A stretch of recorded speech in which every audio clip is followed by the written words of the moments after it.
This is a story that my mother and aunts told me when I was in high school. I am 21 now and it has never left me. I think about it constantly and ponder over what happened. My grandfather passed close to a year ago in June of 2020. He was 96 when he died and it caused some issues in my family. They don't really pertain to the story, but there are some things about him that I have to share in order to explain the story in the best way. My grandfather, John, was a man who was extremely old-fashioned. He was bitter, abusive, and a complete macho man. My mother was raised on never showing emotion or pain due to his abuse and lack of compassion for others. He was also an extreme racist. He had many secrets in my family that are now coming to light after his death. Everything that happened around him was brushed off and forgotten because he had more important things to do, like drinking and having affairs. Just an overall intense and very no-nonsense type of man. He also was not religious at all, and found things like faith and hope stupid. This story takes place sometime in the 70s, most likely early to mid-70s. My mom was born in 1965 and remembers this story clearly. It was one summer day and John decided to take his family on a small outing with the intent to have a picnic in the woods. My mother, her 3 sisters, and her mother/my grandmother were all there and very excited about this. Where we are from, my family is more accustomed to the woods and has lived in this area for generations. Going into the woods for a fun family activity was nothing out of the ordinary and seemed to be just another normal day. They made their way down a dirt backwoods road and stopped once they found a clearing large enough to accommodate them. As all the kids started jumping out of the car and messing around as kids do, my grandmother began unloading their food and picnic supplies. John began surveying the area and decided where to set up. As he was doing that, something in the woods past the clearing caught his eye. Before going to see what was out there, he yelled to the family and said he would be right back. The kids and my grandmother thought nothing much of this, since they were all used to the woods, and these woods in particular were very familiar to them. They continued unloading and setting up the stuff they brought, and one of the girls pointed out something in the clearing that caused a sudden shift from a normal day to something far worse. It was a dirt mound that looked like something was buried under it. This mound was about the size of a small person, maybe even child-sized. It was too big to simply be any animal in these woods. There was nothing but squirrels and raccoons in the area. Scattered amongst the mound were larger river rocks. There was no pattern, but they were definitely placed on the mound intentionally. Also, the dirt seemed to be fresh, as though just buried. It was loose and slightly darker than the area around it. The mood immediately shifted from an average day in the woods to something much darker. My grandmother became concerned and told the girls to stay away from it. She was clearly upset and worried about it, but did her best to ignore it. The girls, all being children, didn't have the same amount of worry and continued playing while just avoiding the mound. They tried to return to their picnic and the girls were already chasing each other in circles again. It was supposed to be a joyous, sunny day, My grandmother wanted it to stay that way. Things seemed to return to normal for a beat.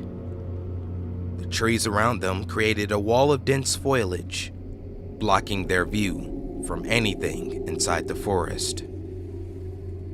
One of the girls again took notice of something strange. It was clear immediately what it was. Along one of the long branches of the tree hung a noose. It was tied with rope and hung high above their heads. A lump of dirt can be explained away by nature, but someone had to have placed a noose there. My grandmother stopped dead in her tracks when she first saw it. Something was wrong. Very, very wrong.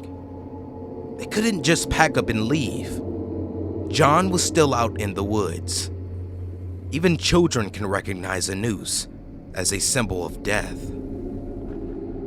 The children started to become very anxious.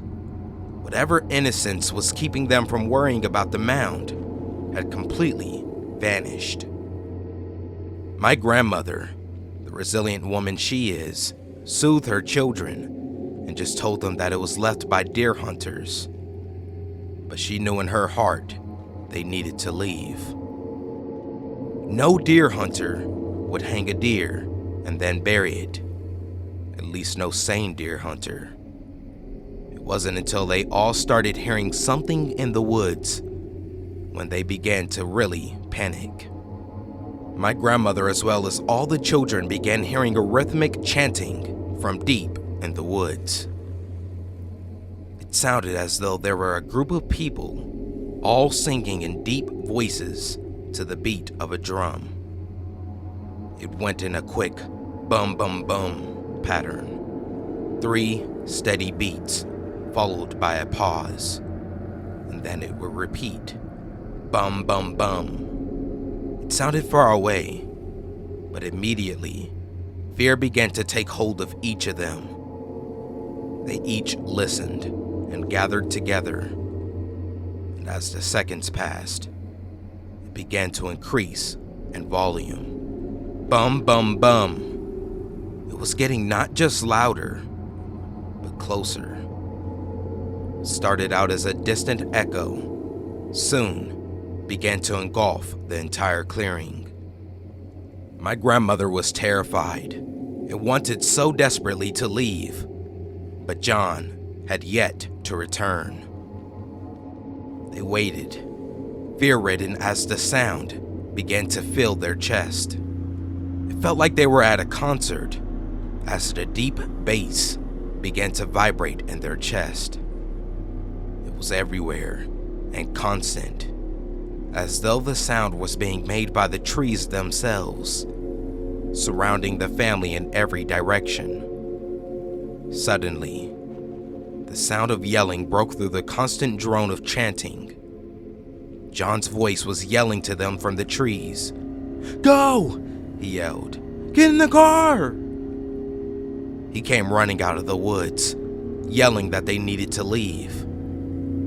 They had never seen terror on this man as they had at that moment. He was a man afraid of nothing, unbothered by the world around him. This was the most emotion any of them had ever seen from him. He saw something in those woods, something that shook his very being to the core. My grandmother began throwing everything back in the car as the kids got in as well. John and my grandmother picked up their things and as quickly as possible threw it all into the car. They had no care for the things they were packing up due to their fear. Food was all over the trunk and items were broken. After everything was tossed in, they both got in the car and drove away. And this is where the main grunt of the story ends. But one fact from this story is what really has caused me to wonder all these years. My grandfather has refused to ever speak of what he saw. He never told any of the children or my grandmother. And every time it was brought up, he quickly rebuffed it and angrily told them not to ever ask again. He never went to the police or told anyone outside of the family. My grandfather is the only person who knows what happened that day. And when I first heard the story, I swore to myself I would ask him one day. And now I can't, and regret it greatly. By the time I was in high school, he had moved out of state with other family members, and I mostly lost contact with him outside of the occasional happy birthday calls or letters. This story doesn't have an answer to go with it. When he died, the only thing I was sad about was never knowing what happened that day. We weren't close as I got older, and once I learned of all of the abuse he had caused, I separated myself from him. His death looms over me, and this story still haunts me to this day. My mother and aunts just look back on it as a spooky memory from their childhood. Nothing more than a story to spook the little ones at Thanksgiving with. I am one of the only people in the family who is still curious about what happened.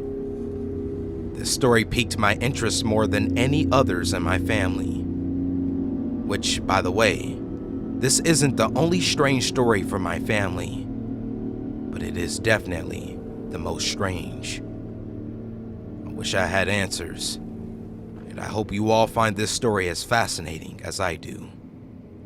I would love to hear theories about what was in those woods. Thank you for listening.